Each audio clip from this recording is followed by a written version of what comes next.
एक प्रेम ही है जो पूर्ण निर्विषय कर देता है, चाहे वो आत्म प्रेम हो या भगवत चरणारविंद का प्रेम हो। श्रीपाद प्रबोधानंद जी महाराज बहुत सुंदर सिद्धांत का श्लोक कह रहे हैं। यदि ये गुरु कृपा से समझ में आ जाए तो बहुत जल्दी अध्यात्म की स्थिति जागृत हो जाए। अध्यात्म का स्वरूप क्या है? जैसे रोज हम अध्यात्म शब्द का प्रयोग करते हैं, तो अध्यात्म किसे कहते हैं? प्रभु के सिवा और कुछ स्मृति में न रह जाना, इसे भक्ति संबंधी अध्यात्म कहते हैं। और ब्रह्म के सिवा कुछ नहीं है और वही ब्रह्म यहां है, ऐसा अनुभव होना, न किसी से राग न द्वेष न कोई द्वंद्व, ऐसे महापुरुष को अध्यात्म स्थित कहा जाता है। वो ज्ञानी ज्ञान मार्ग का अध्यात्म का है। और मेरा कुछ नहीं, जो कुछ मेरे पास है वो सब समाज सेवा के लिए है, और भगवत भाव से जो सेवा परायण है उसे कर्मयोगी कहते हैं। कर्मयोग, भक्ति योग और सांख्य योग अर्थात ज्ञान योग, ये तीनों अध्यात्म के अंतर्गत हैं। अध्यात्म का तात्पर्य है मैंपन, मेरापन, ये केवल स्वरूप में स्थित हो जाना। मैंपन, मेरापन श्री भगवान में स्थित हो जाना। मैंपन, मेरापन समस्त जगत के हित में स्थित हो जाना। ये कर्मयोग, भक्ति योग, ज्ञान योग, इसी को अध्यात्म कहते हैं। अध्यात्म की ऊंचाई कोई भी द्वंद्व, कोई भी संग, कोई भी भोग उसे आकर्षित ना कर पावे, उसे कहा जाता है अध्यात्म की ऊंचाई। अध्यात्म की स्थिति ब्रह्माकार स्थिति, भगवदाकार स्थिति, जगदाकार, जगत में एकमात्र जगदीश भगवान के सिवा कोई नहीं, ऐसा जिसको है। श्रीपाद कह रहे हैं स्वांतर भाव विरोधनी व्यवहृति सर्वासनैस्त्यज्यताम्। बहुत जोर की बात है। यदि भगवत प्राप्ति करनी है तो अपने भाव के विरोधी भावों का त्याग कर दे। कैसे? शनैस्त्यज्यताम्, धीरे धीरे, सहसा कोई कसम न खावे। ये सब मूर्खता होती है। आज के बाद ऐसा ऐसा, फिर दूसरे दिन, फिर तीसरे दिन नहीं, आदेश कर रहे हैं। सर्वांतर भाव में देखो कि तुम्हारे अंदर भगवत प्राप्ति की विरोधी वृत्तियां कौन सी हैं, और उन विरोधी वृत्तियों को डायरी में नोट करो या अपने दिमाग में नोट करो, और फिर सर्वासनैस्त्यज्यताम्, धीरे धीरे एक एक त्यागो, और जो त्यागो उसे पुनः स्वीकार मत करो। स्वीकृति हृदय से होती है, स्वीकृति नहीं होनी चाहिए, बस खास बात है। ये स्वीकृति अगर नहीं है ना तो विषयान ग्रहणंत मुंचन तुम्हें कोई फर्क नहीं पड़ता, और स्वीकृति है तो विषय सेवन करो या ना करो कोई फर्क नहीं पड़ता, बंधन वैसे ही बना रहेगा। सारा खेल स्वीकृति का है। प्रारंभ में रूप से त्याग करना है भोगों का, स्थिति भोग राग के त्याग की है। स्थिति में राग का त्याग है, भोग तो यथावत सृष्टि में बने रहते हैं।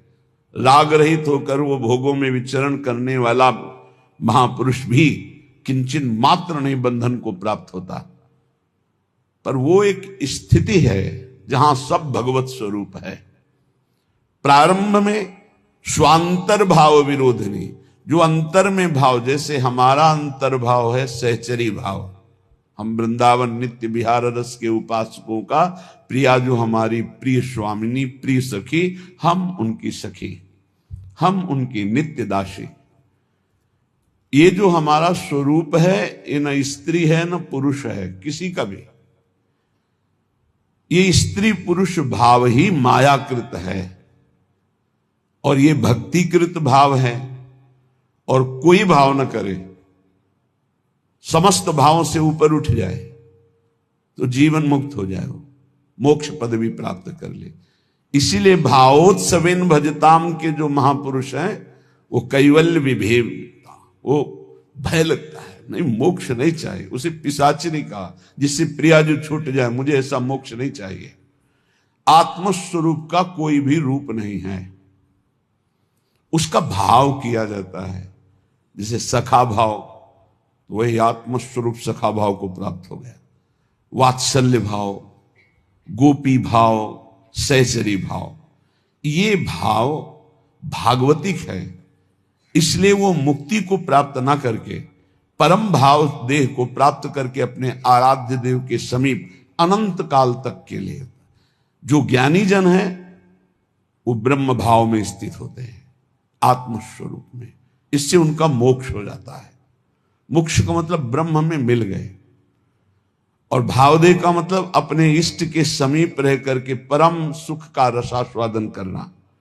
तो स्वांतर भाव विरोधिनी व्यवहृति सर्वासनित्यजताम।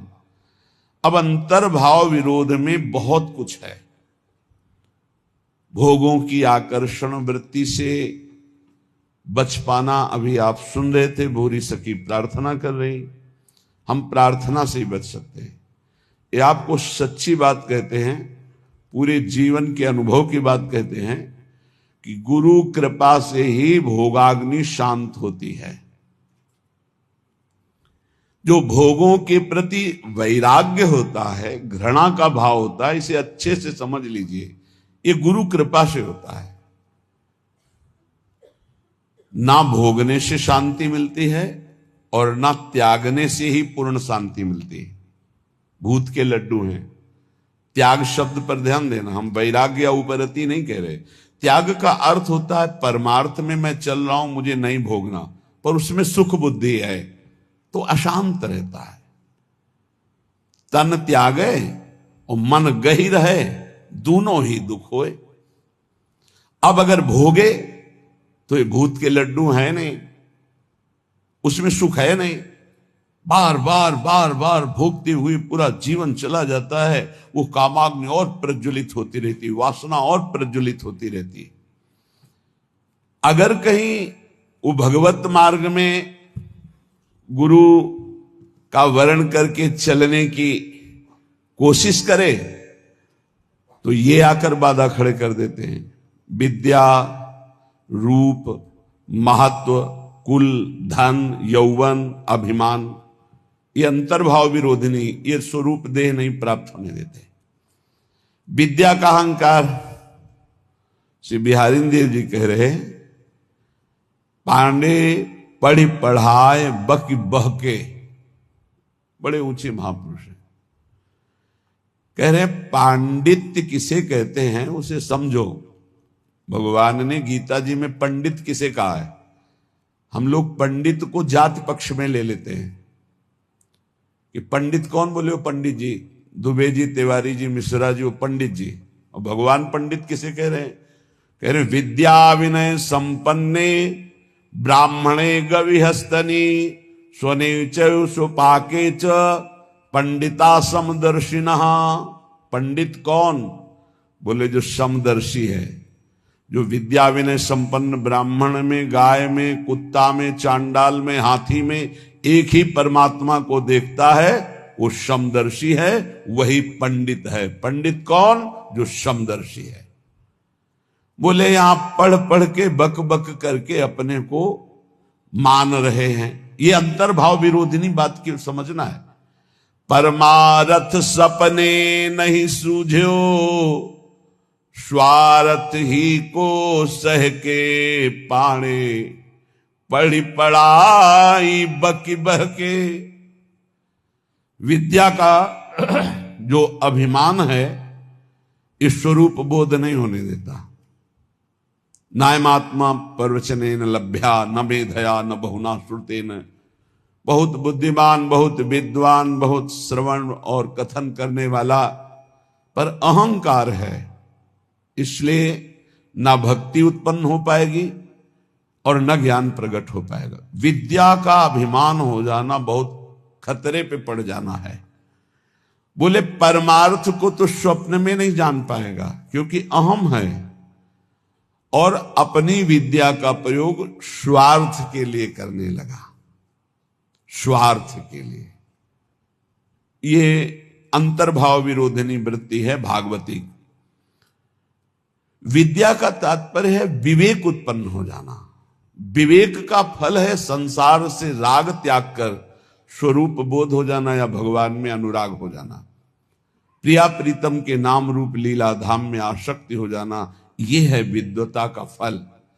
तो बोले परमारथ सपने नहीं सूझो, स्वार्थ ही को सह के पाड़े, पढ़ी पढ़ाए बकी बह के, उपजत नहीं विवेक साच बिनु, झूठे ही लालच लहके। सत्य का परिचय नहीं मिला। जैसे कल चर्चा में कहा था कि परमार्थ का ककहरा नहीं आता है, और परमार्थ की व्याख्या की जाती है। ककहरा का तात्पर्य होता है प्रारंभ से ही संयम और नियम को धारण करना। आप 10-10 संयम नियम सुने होंगे सत्संग में, कहीं कुछ नहीं। जब जैसे जो मनावे सो करो, जो मनावे सो बोलो, कोई सिद्धांत, कोई दिनचर्या, कोई महापुरुष का शासन नहीं स्वीकृत है। उपजत नहीं विवेक साच बिनु, झूठे ही लालच लहके। अंदर से झूठी वस्तुओं में लालच। झूठा क्या है और साच क्या है? साच क्या है? तो आ ब्रह्म स्तंभ पर्यंतम सर्वम मायामयम जगत, सत्यम सत्यम पुनः सत्यम हरिर्नामैव केवलम। ब्रह्मा से लेके तिनके तक, तिनके से लेके ब्रह्मा तक अगर कोई आशा है वो झूठी आशा है। कुछ भी है वो सब झूठा है। सत्य क्या है? तो बोले सत्य सत्य पुनः सत्य, त्रिकाल सत्य, तिर्वाचा सत्य, केवल प्रभु का नाम सत्य है। उमा कहूं मैं अनुभव अपना, सत हरि भजन जगत सब सपना। संपूर्ण जगत झूठा, सत्य केवल हरि नाम, प्रभु का नाम। भगवान शंकर कह रहे, शास्त्र क्या कह रहे? सत्यम सत्यम पुनः सत्यम हरिर्नामैव केवलम। तो नाम जपने में रुचि होना बहुत बड़ी बात है, गुरु कृपा से होता है। तो बोले उपजत नहीं विवेक साच बिनु, झूठे ही लालच लहके। मान बढ़ाई, रुपया पैसा, यही लक्ष्य बन जाता है तो विद्वता का कोई फल नहीं हुआ। उनके अंदर सही न सकत उत्कर्ष और को, मन मत्सर चित चहके पाणे, पढ़ी पढ़ाए बकी बह के। अगर दूसरा कोई भागवतिक उन्नति को प्राप्त हो रहा है तो उसकी निंदा करते, मत्सरता ईर्ष्या उनके अंदर आ जाती, उसकी अवहेलना करते, उसका निरादर करते, क्योंकि परमार्थ का ज्ञान नहीं है। जीवत मरत, बिहारी देवी की, जीता हुआ मरा हुआ आदमी है वो। सुनहु माते लोग अभागी, हरि तज होई विषय अनुरागी।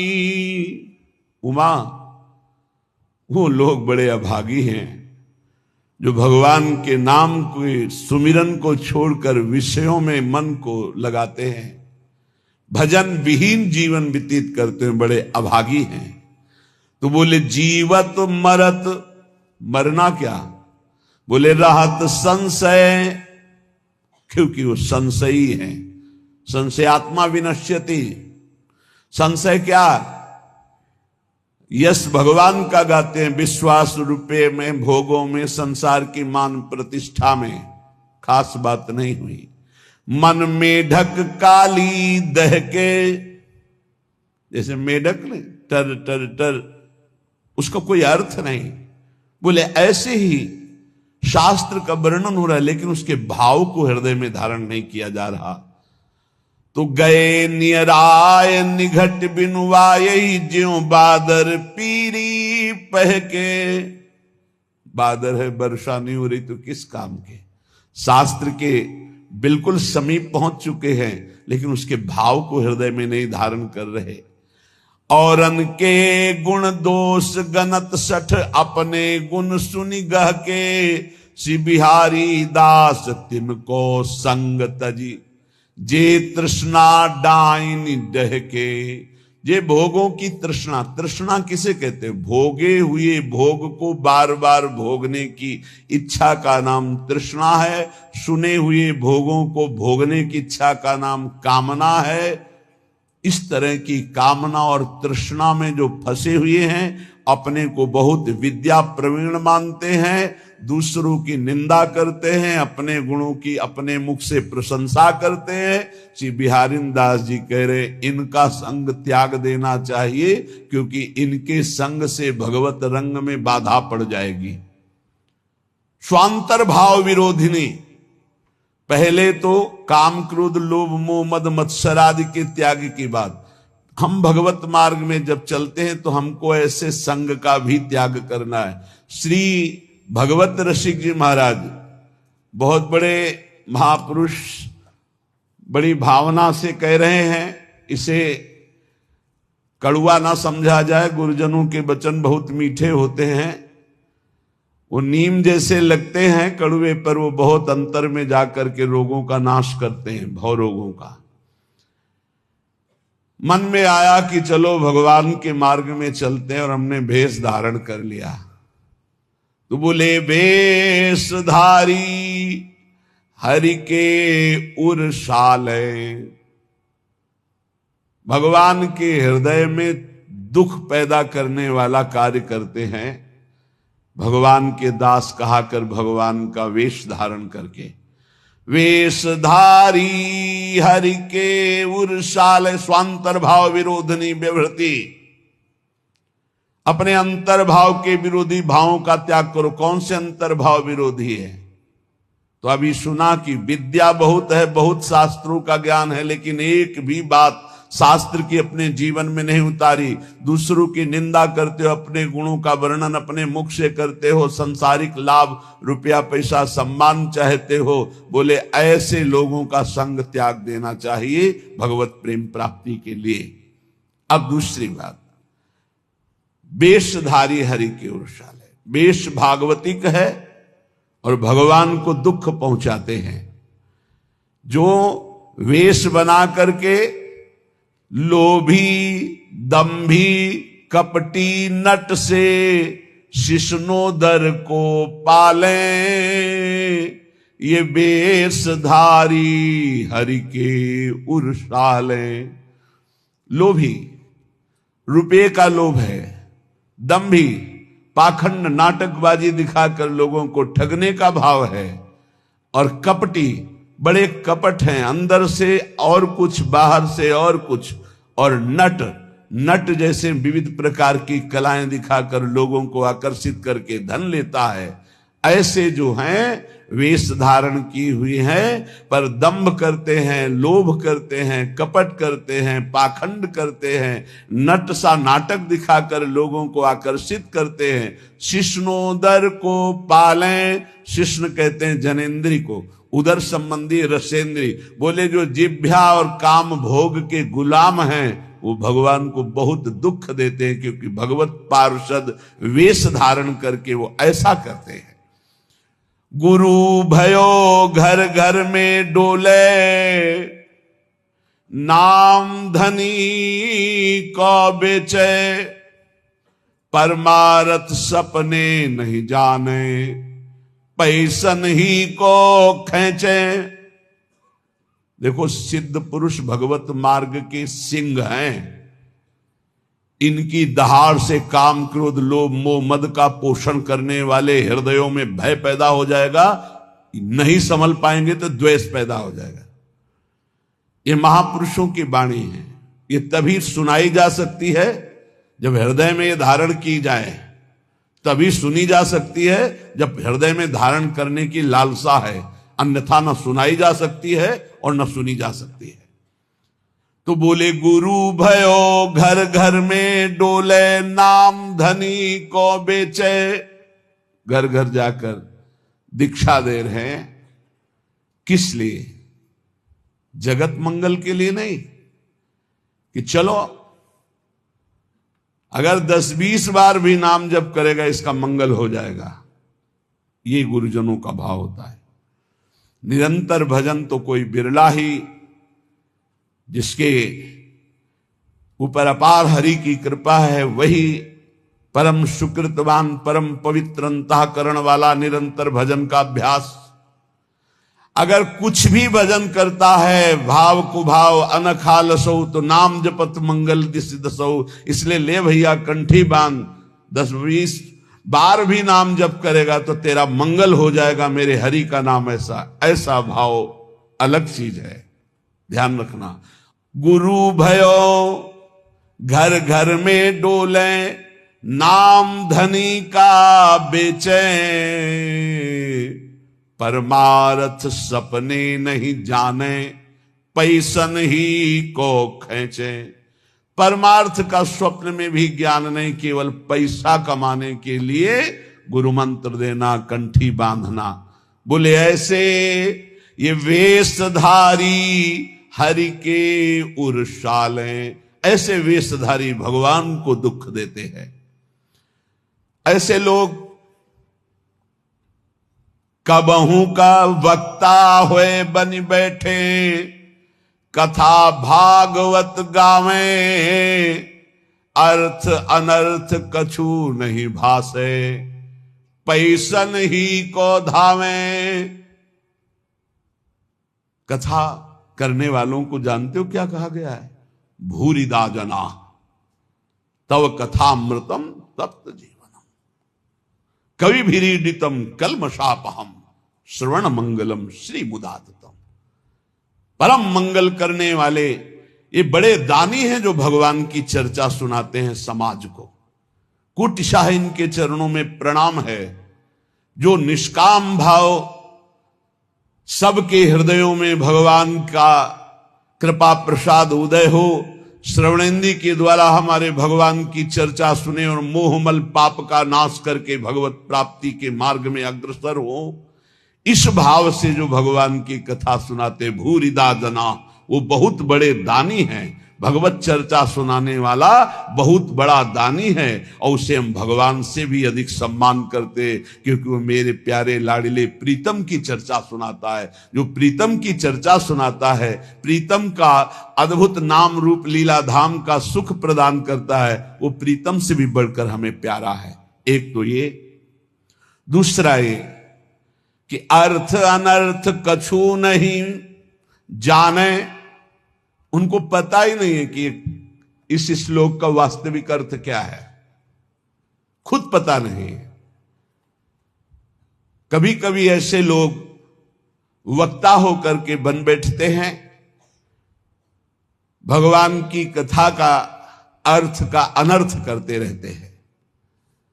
इनको अर्थ अनर्थ से कोई मतलब नहीं, पैसा नहीं को धामे। बात ध्यान रखना। एक है भगवत कथा करने वाले भूरिदा जना, जो जगत मंगल करने के लिए भगवान की चर्चा करते हैं। हम भगवान की चर्चा कर रहे हैं भगवान की प्रसन्नता के लिए, जगत मंगल के लिए, तो वो कैसे हैं? बोले भूरिदा जना। हमारा मार्ग प्रशस्त हो रहा है अध्यात्म का, परमार्थ का। और परमार्थ का जब मार्ग प्रशस्त हो रहा है तो स्वार्थ की पूर्ति तो जगन्नियंता भगवान कह रहे योगक्षेमम भाम्यम, अपने आप पूर्ण करते हैं। हमें उसकी चाह करने की जरूरत नहीं। लेकिन जिनको ना भगवान से मतलब, ना भगवान के प्रेम से मतलब, केवल अपने स्वार्थ की पूर्ति से मतलब, भगवत रसिक जी उनको ताड़ना दे रहे कठोर शब्द में, कह रहे कबहू कवक्ता होए बन बैठे, कथा भागवत गावे।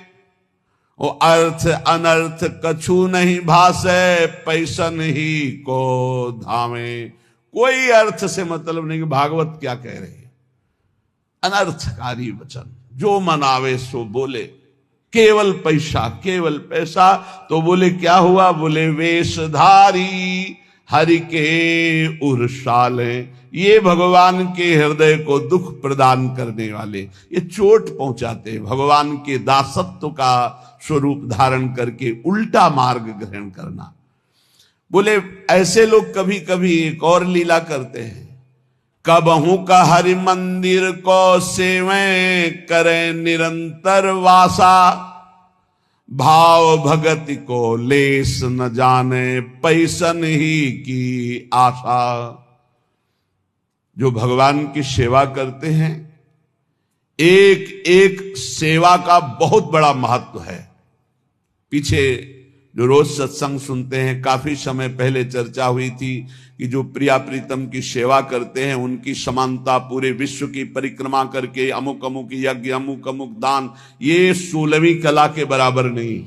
जो भगवत सेवा करते हैं उनकी समानता नहीं कर सकता कोई, दान पुण्य तपस्या उसकी बराबरी नहीं कर सकता। जो प्रभु को चंवर कर रहे हैं, प्रभु को व्यजन कर रहे हैं, प्रभु को स्नान करा रहे हैं, प्रभु को एक एक फूल का श्रृंगार कर रहे हैं, धन्य है उनका जीवन जो भगवान की सेवा में। इसी सेवा पद्धति के बल से अम्बरीश जी ने वो पदवी हासिल की थी कि भगवान के दरबार में अम्बरीश जी की चर्चा हो रही थी कि इस समय मृत्युलोक में सर्वश्रेष्ठ महापुरुष अम्बरीश जी महाभागवत, क्योंकि वो अपने हाथ से मार्जन करते थे, पोछा लगाते थे, सोहनी लगाते थे, चक्रवर्ती सम्राट होते। भगवत सेवा कोई साधारण बात नहीं। यहां क्या कह रहे हैं? कबहू का हरि मंदिर को सेवें, कभी भगवान के मंदिर में वास करते हैं, भगवान का श्रृंगार करते हैं और भाव रखते हैं कि लोग आएंगे, पैसा का ही लक्ष्य। कबहू का हरि मंदिर को सेवें करें निरंतर वासा, भाव भगति को लेस न जाने पैसन ही की आशा, वेशधारी हरि के उर्साले। ऐसे वेशधारी भगवान के हृदय को चोट पहुंचाते हैं। आगे कह रहे, नाचें गावें चित्र बनावें, करे काव्य चटकीली, साच बिना हरि हाथ न आवे, सब रहनी है ढीली। भगवत ऋषि जी कह रहे, कभी कभी समाज में वो नाचते हैं, बड़े गान करते हैं, बड़े भाव भंगियां प्रकट करते हैं, काव्य करे चटकीली, बड़े ही मनमोहक गीत गाते हैं। तो बोले साच बिना हरि हाथ न आवे, सब रहनी है ढीली। यदि यही नाचना गाना हरि के लिए हो जाए तो आपने कई बार चर्चा सुना है, प्रभु के सामने नाचने का मतलब है माया का नाचना बंद हो गया, अब तुम भगवत प्राप्त हो जाओगे। प्रभु के आगे गाने का मतलब प्रभु के आगे सुंदर भाव भंगियां प्रकट करके नाचना गाना रोना, ये सब भगवत प्राप्ति का हेतु है। लेकिन यही अगर जगत रिझाने का हो गया तो बोले साच बिना हरि हाथ न आवे, सब रहनी है ढीली।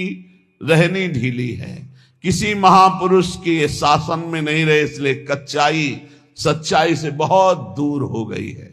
सेवक जी भी महाराज कह रहे हैं, नाचत यति रसाल, ताल न शोभित प्रीति बिनु, जन बींधे जंजाल, श्री हरिवंश कृपा बिना। बहुत सुंदर नाच रहे हैं, लेकिन वो हरि के लिए नहीं, जगत रिझाने के लिए नाच रहे। तो ऐसा लगता है जैसे जाल में कोई बिंद गया और वो हटाना चाहता है जाल, उससे हरि नहीं प्रसन्न होते। नाचत अति रसाल, ताल न शोभित प्रीति बिनु। और प्रेम में भरकर जो प्रभु के सामने नृत्य करते तो प्रभु अपने आप को न्यौछावर कर देते हैं। एक से एक महाभागवत प्रभु के आगे नृत्य किए। पर ये नाचना हरि के लिए और ये नाचना जगत के लिए, जगत को दिखाने के लिए, जगत को रिझाने के लिए। नाचें गावें चित्र बनावें, करे काव्य चटकीली, साच बिना हरि हाथ न आवे, सब रहनी है ढीली। इसलिए बिन विवेक वैराग्य भक्ति बिनु सत्य नए को मानो, भगवत विमुख कपट चतुराई सो पाखंड नहीं जानो। यदि विवेक नहीं, वैराग्य नहीं, भक्ति नहीं तो सब पाखंड है, नाटक है। स्वांतर्भाव विरोधिनी, एक तो काम क्रोध लोभ मोह मद मत्सर, और दूसरे ये जब हम परमार्थ में चलते हैं तो ये दंभ पाखंड बनावटीपना, ये हमें अंतर्भाव से विमुख कर देता है, ये बहिर्मुख करके भगवत विमुख कर देता है। इसलिए श्रीपाद प्रबोधानंद जी महाराज कह रहे हैं, स्वांतर्भाव विरोधिनी व्यवहृति सर्वासनित्यज्यताम। फिर ध्यान दीजिए, कोई भी दोष त्यागने के लिए धीरे धीरे उपाय कीजिए। जैसे आपको कोई व्यसन छोड़ना है तो 15 दिन ले लिए, 1 महीना ले लिए, अब 1 महीने में अभ्यास के द्वारा उसे छोड़ दो, और जहां छोड़ दो फिर जिंदगी में दोबारा उसे स्वीकार मत करो। शनै त्यज्यताम, धीरे धीरे विषयों का त्याग करें। ये सहसा जो ना आज ये कसम वो कसम वो कसम, 10 दिन में सब भूल गए फिर वैसे चलने लगे, ऐसे नहीं चला जाता। बहुत ठोस कदम उठाते, धीरे धीरे धीरे धीरे, अरुचि पूर्वक, विषयों में अरुचि आ जाए, एक एक कदम धीरे से सुदृढ़ बढ़ाते हुए आगे चले जाओ।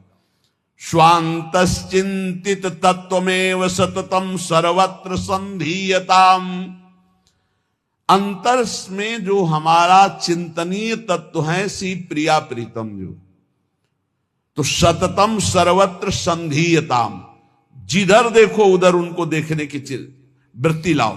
चिद चिद लक्षणम सर्वम राधा कृष्णमयम जगत, अरे इसके भी हृदय में प्रिया प्रीतम है, इसके भी हृदय में प्रिया प्रीतम, जो सामने आवे इसके भी हृदय में प्रिया प्रीतम है। स्वांत, ये सिद्ध होने के लिए अत्यंत आवश्यक है। स्वांतर्भाव विरोधनी व्यवहृति सर्वासनित्यज्यताम, अंतर्भाव में जो हमें गुरुदेव ने भाव देह की प्राप्ति के लिए मंत्र दिया, उपासना दी, भाव दिया, उसके विपरीत व्यवहारों का त्याग करना है।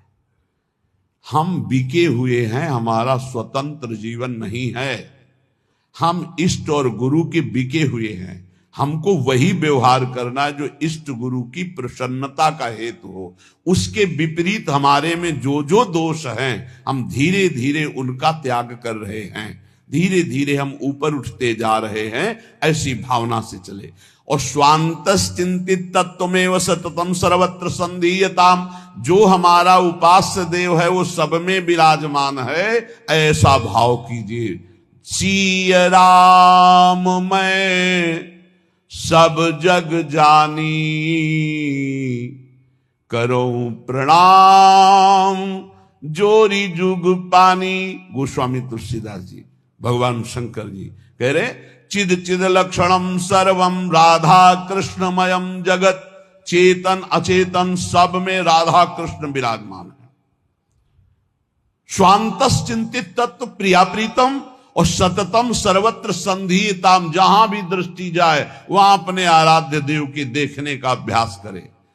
तदभावे क्षणतः सदा स्थिर चरेन्यादृक् तिरोभाव्यताम, जब आप सर्वत्र अपने प्रभु को देखेंगे तो उपासना में प्रथम आपको पहले जड़ चैतन्य देखेगा, फिर इष्ट भाव, और जब सिद्धावस्था आती है तो जड़ चैतन्य कछु नहीं दिखत, जित दीखत तित श्याम खड़े, ब्यूहल बिकल संभार न तन की, घूमत नैना रूप भरे।